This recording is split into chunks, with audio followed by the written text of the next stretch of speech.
मेरा नाम नेहा भारती है और मैं जामा मस्जिद पे इफ्तार कराने आती हूँ।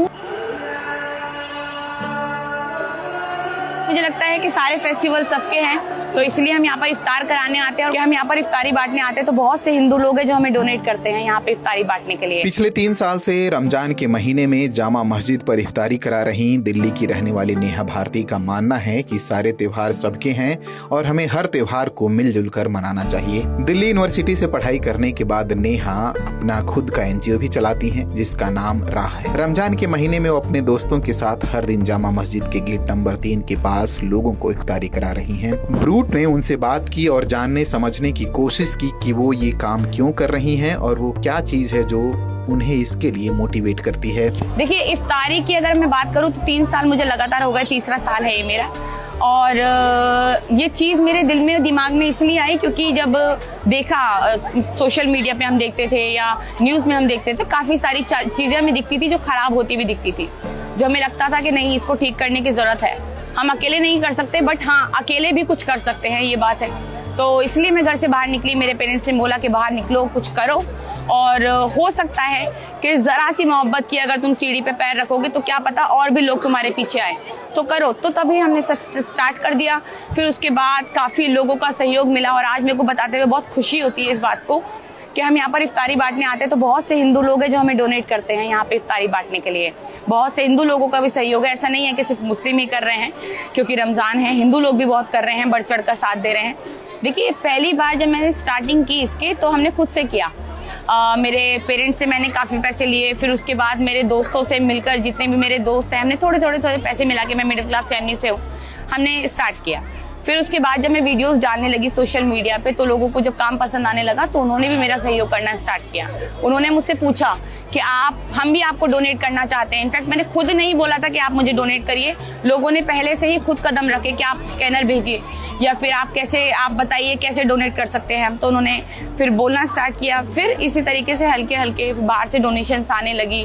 काफ़ी लोग जैसे रुआवजे की बॉटल्स होती हैं वो भेजने लगे, जो राशन का सामान होता है वो हमें भेजने लगे। उसी तरीके से फिर हम यहाँ पर इफ्तारी कराने लगे। देखिए, जामा मस्जिद मैंने इसलिए चुना, पहली बात तो मेरे घर के बहुत पास था, और दूसरी चीज़ ये मेरे पापा मम्मी का आइडिया था कि आप जामा मस्जिद पे बांटो, और इधर उधर क्योंकि भीड़ भड़का ये सब चीज़ें होने से बेहतर है कि जहाँ चीज़ें जो तुम्हारे घर के पास है वहीं पर जाकर तुम आराम से बांट दो, और एक जगह ऐसी हो जहाँ पर तुम रोज़ बांट सको।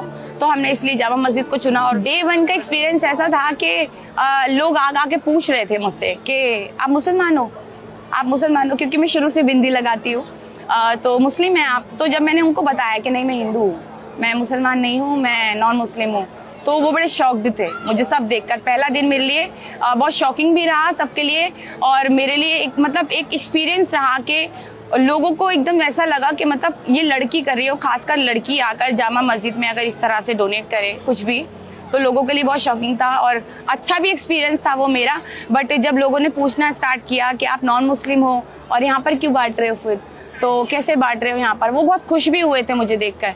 तो इसी तरीके से, बट हाँ, जो भी रहा एक्सपीरियंस शुरू से बहुत अच्छा रहा मेरा यहाँ। पिछली बार ऐसा हुआ था कि मैं इफ्तारी का सामान यहाँ पर लेकर आ रही थी, मेरा एक्सीडेंट हो गया, और मेरा एक्सीडेंट हुआ तो मेरे पैर में फ्रैक्चर हो गया और 3 दिन हम लोग नहीं आ पाए, बट मेरी टीम फिर भी आई। बट मैं यहाँ पर शामिल नहीं हो पाई थी, टीम फिर भी आई थी मेरे यहाँ पर। यहाँ पर भीड़ भड़का जब बहुत ज़्यादा हो जाता है तो अच्छी चीज़ें हैं, बट काफ़ी लोग खींचने लगते हैं। वो सब चीज़ें मुझे अक्सर पसंद नहीं आती। खींचते हैं, आपको ज़बरदस्ती बोलते हैं आपको कि मतलब दे दीजिए, तो प्रॉब्लम होती है। बट एक बारी मेरे पेरेंट्स की आंखों में आंसू आ गए थे कि मैं यहाँ पर आई थी, मैं लेट हो गई थी, और मैं लेट हो गई थी तो मैंने जो अपना इफ्तारी का सामान है वो बीच में ही खोल लिया था और मैं गिर गई थी नीचे, और लोगों ने घेर लिया था पूरा वो सामान लेने के लिए, वो नोचा वोची करने के लिए। तो मैं घर पे जाके मम्मी के सामने रोने लग गई थी कि मेरे साथ आज ऐसे ऐसे हुआ। तो मम्मी की भी आंखों में आंसू आ गए।